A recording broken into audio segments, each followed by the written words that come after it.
morning, code lovers! In this video, I'm going to show you how to create a React memory game. I've created this tutorial before, I know that, but this one is an update of that one. For this one, I'm going to use Panda CSS that is gaining some ground now and becoming fairly popular, I think. And I've updated some small things also in this one. So let's get started. Right, so let's do this. This is the memory game that we're going to build. So you can see you can have these cards here, and these are Star Wars images from Unsplash. I've used these ones in the old tutorial also, so it's the same images. So yeah, I got a pair there. So you can see that it works. You click on the cards, and if it's not correct, it's going to turn them back. And if they are correct, they are going to stay turned, so to say here. So let's go over the code.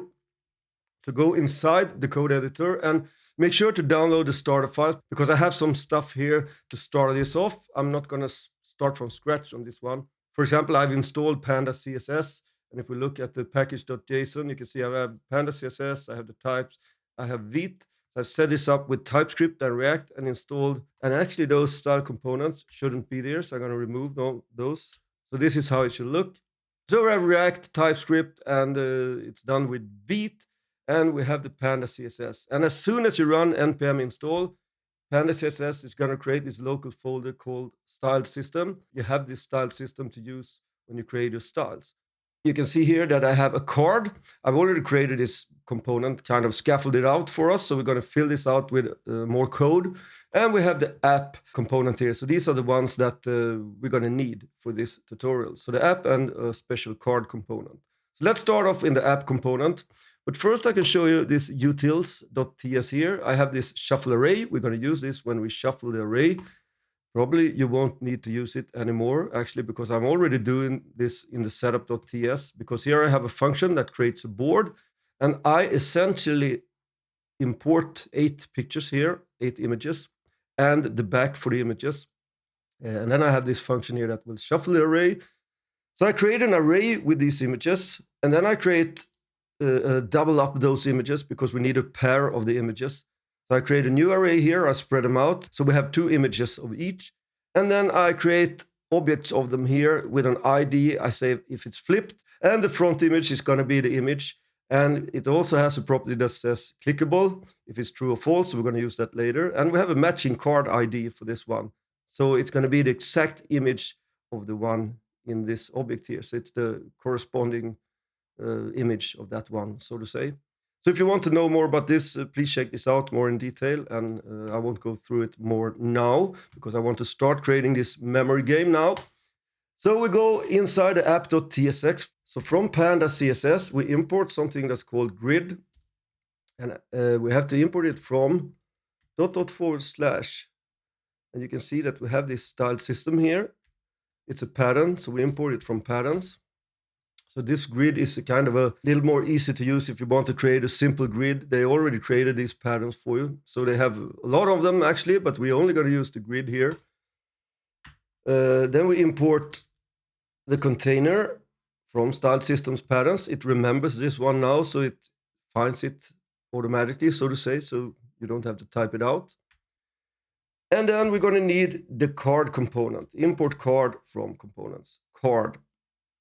Right, then we need something from our setup. We need to import that function that creates the board that I showed you.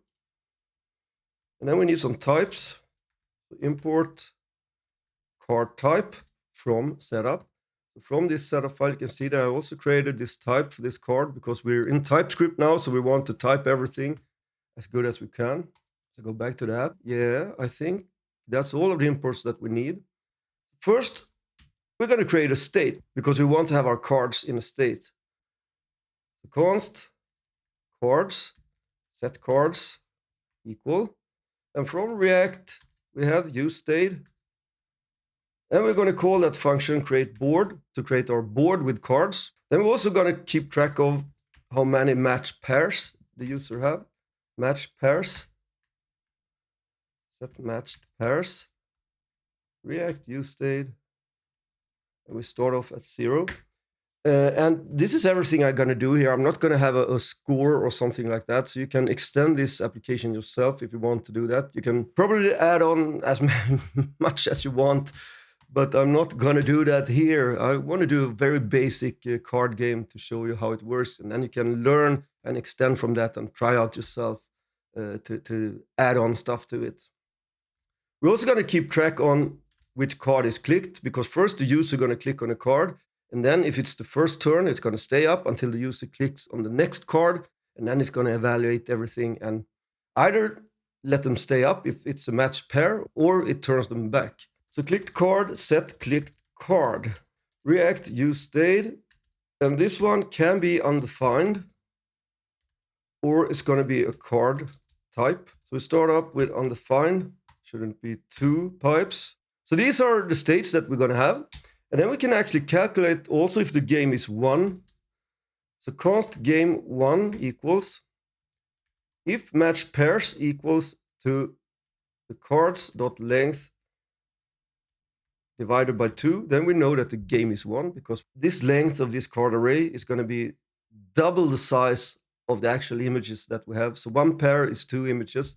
So that's why we divide it by 2, and then we know if the game is 1. And I know that there's hundreds of ways of doing this, but this is the way I choose to do it in this one. And then we're going to have a function const handle card click, and we're going to come back to this. So for now, we just const log out click, like that. And we're going to do some stuff inside of this div. First of all, this div is going to be the container for the grid. So we have a class name. And now this is Panda CSS. We imported this container from Panda CSS. So we use it here, container.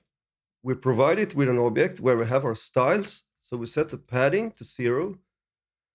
And we set the max width to 800 pixels on this container.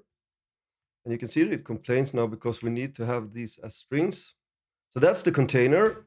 So it will set the padding to 0, and we also set a max width of 800 pixels on our container.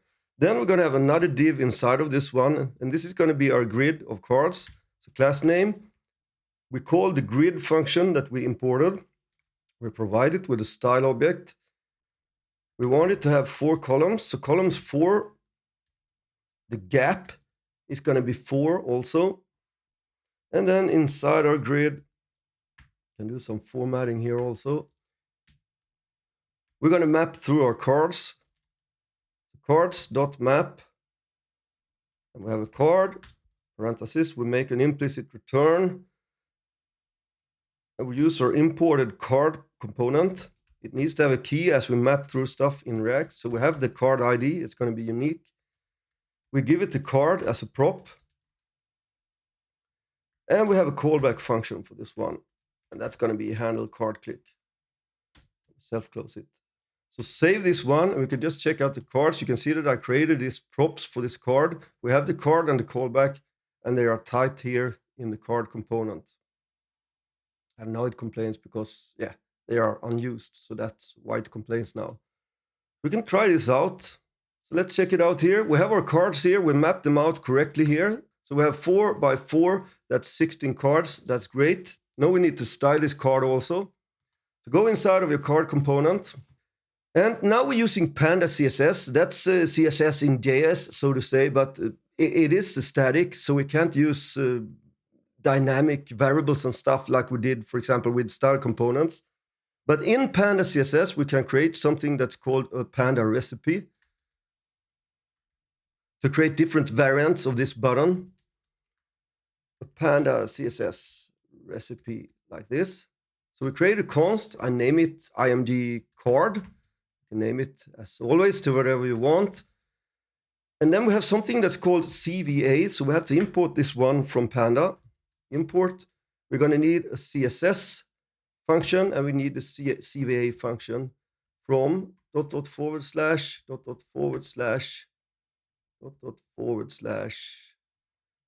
I haven't set up any shortcuts for this. And we need to grab this from /CSS. All right, so CVA, we call this function and we give it an object with our styles. First, we're going to set the base style. That's going to be styles that are on all the different variants of this button. So base, we have an object, transition. It's going to be all 0.5 seconds. Back face visibility, it's going to be hidden. We have a cursor, it's going to be a pointer. And we have transform style, it's going to be preserve 3D. So these are CSS properties that's going to be exactly the same on all the different variants of the button. So down here, we have a comma and we have our variants. That is also an object, and then we can create our variants.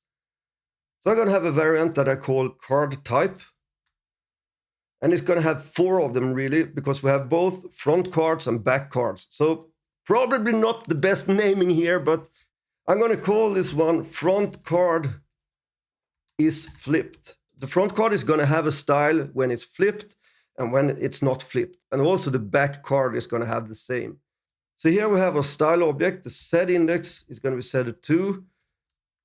Transform, rotate Y, 0 degrees. And that's everything there is for that one. So that is the front card when it's flipped. It's have a set index of 2 and it's not going to be transformed on the Y-axis. Then we have front card is not flipped. As I said, probably not the best naming, but hey, I'm making a lot of these tutorials, so it's getting hard to name stuff. The set index is then going to be set to 1, and the transform is going to be rotate Y, and then we're going to rotate it 180 degrees. So 180 deg, and that is when the front card isn't flipped. Then we have back card is flipped. We have a position of absolute on that one. That because these cards are going to stack on top of each other. So we have to position it as absolute. We set the top to 0 pixels. And left is going to be 0 pixels. We have a set index of 1. And we're going to transform it. Rotate Y 180 degrees on this one. Because this is the back card, so it's going to be the opposite of the front card, so to say. Then the last one is going to be back card is not flipped. And we have the styles for that one. Position, absolute. Top, 0 pixels. Left, 0 pixels. Like that. And we have a set index of 2 for this one. And then we can also, if we want, set a default variant on this one. So down here, default variant, or variants with an S. Card type, we set the default to front card is not flipped. Doesn't matter in this tutorial really, but I just want to show you that you can set a default one. So this is a Panda CSS recipe. So you create the different variants of your card, and then we can use it by dynamically changing these ones in our code below. First, in this card component, we're going to have a const handle click. So we're going to check on our card. If not, card is flipped, then we call the callback. So we run it and give it the card. Like that. That's everything there is to that one. And we create our JSX. So the first div is going to be the wrapper div for this button. So it has a class name of CSS. We do some small styling here. I'm going to set the perspective on this one, and it's going to affect how the cards look when they rotate. So if we set the perspective to an arbitrary value, I just found this one out to work well here, 1000 pixels. They are going to look a little bit more 3D. And then we have an on-click handler on this one, and of course it's going to call the handle click. So that is the wrapper for this card. Then we have our images, IMG. We set a class name of, and then we're going to use this function that we created here. So we call this IMG card. We have the card type. You can see that it's fully typed. It's showing up here in the IntelliSense. It's a card type. And this one is going to check from the card if it's flipped. And then we're going to set front card is flipped because this is the front card that's on top. Otherwise, front card is not flipped. And we have the SRC for this one. It's going to be from the card front image. And we close it. Could also set an alt if we want. We can set it to the front card maybe. Like that. Right, then we're going to have another image here. So we copy and paste this one. We change this one to back card is flipped instead. And we also change this one to back card is not flipped. And this one shouldn't be the front image. It should be the back image like that. So that's everything there is to this component. We create this recipe with Panda CSS and we apply those different styles by making a conditional here. And that's fine now because we have created this recipe. So Panda CSS will create this static CSS for us so we can flip between them here.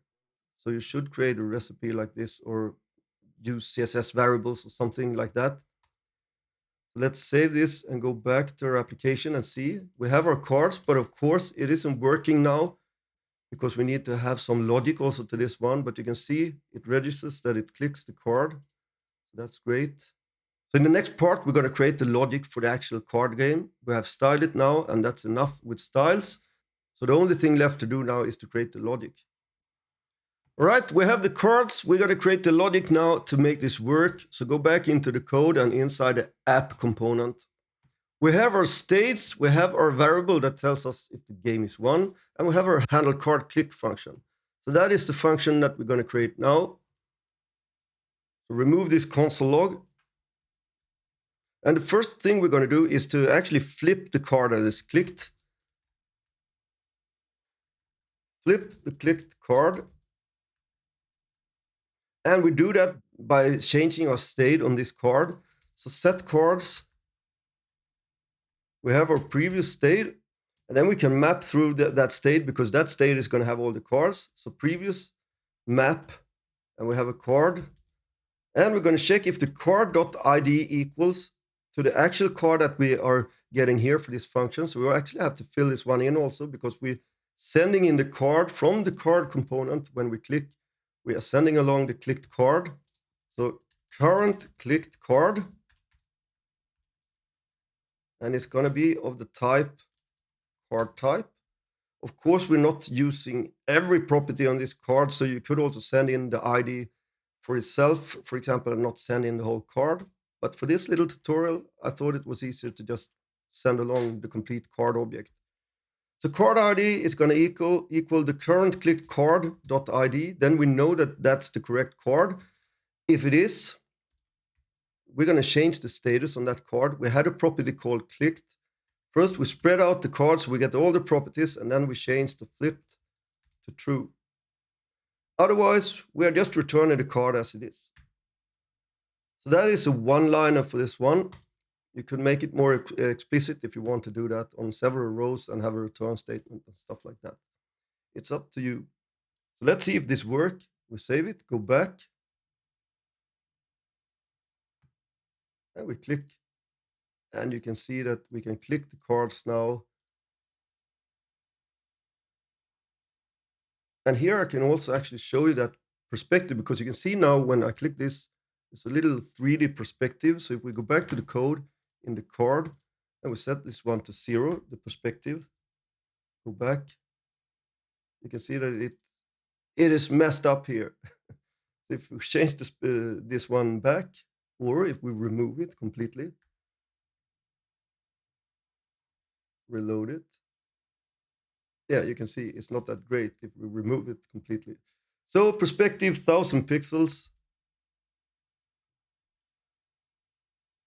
And you can play around with that if you want another perspective on this 3D rotation.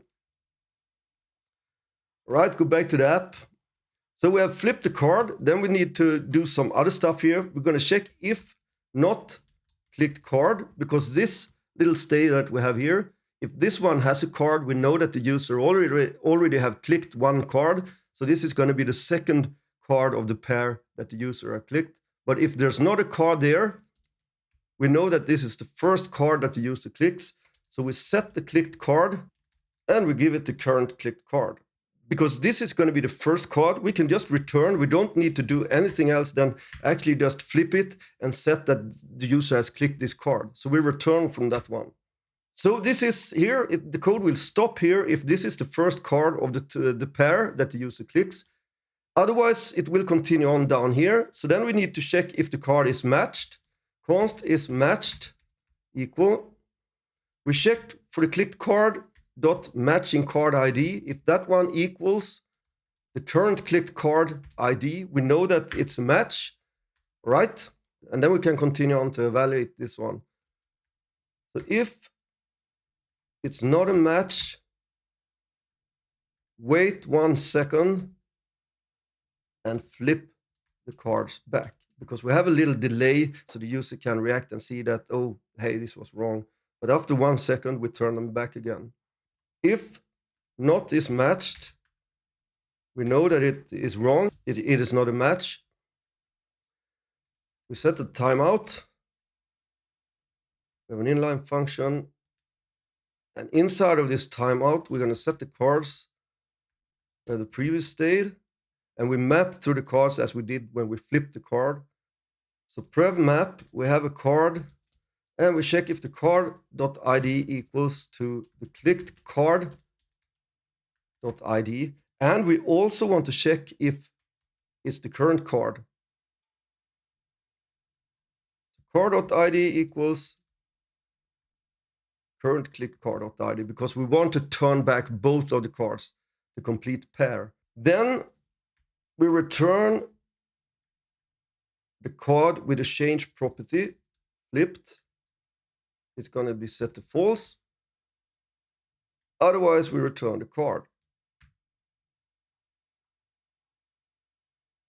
So we check if the card ID equals to the clicked card, the first card the user clicked, or the current clicked card, that's the second card, and then we turn them back by changing this property to false. And that will turn them back, hopefully.